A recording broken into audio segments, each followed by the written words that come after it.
Thank you Lord, nakahuli kayo mga idol ng malaking isda. Oo. Ito yung pahay namin mga idol. Wow! Ano kayang isda yan? Wow! Wala, ang laki, wow! Oh my Wow. God! Dandahan lang mga idol, baka mahulog. Dandahan lang mga idol, wow! Lakso-lakso ha, palakso-lakso ha. Ako, ang laki. Tanggalin natin mga idol ang miwit, yung taga natin. Laking bisugo mga idol. Ay, dako na. Bisugo. Ako, ang laki nito mga idol. Laki to. Sarap nito mga idol. Sinigang. Ito yung pahay namin mga idol. Dilis ang kinain niya mga idol. Paborito kasi niya yung dilis. Bilis na ang puno.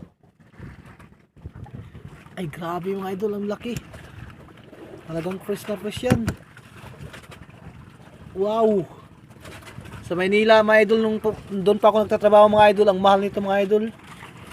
Napakamahal ng bisugo dito sa amin mga idol. To 40 lang kilo nito mga idol. Ito malaki. Pero sa Manila yan mga idol, nako, napagkamahal. Visit yan mga idol, 100% fresh na fresh yan. Dito na kayo mga idol bumili sa aming probinsya mga idol sa Surigao.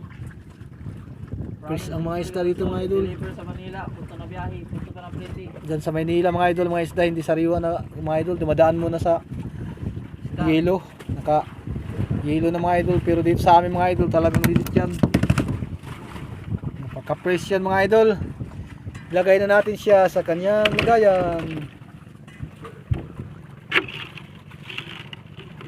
Hindi na lumalangoy yung mga idol. Patay na yata to.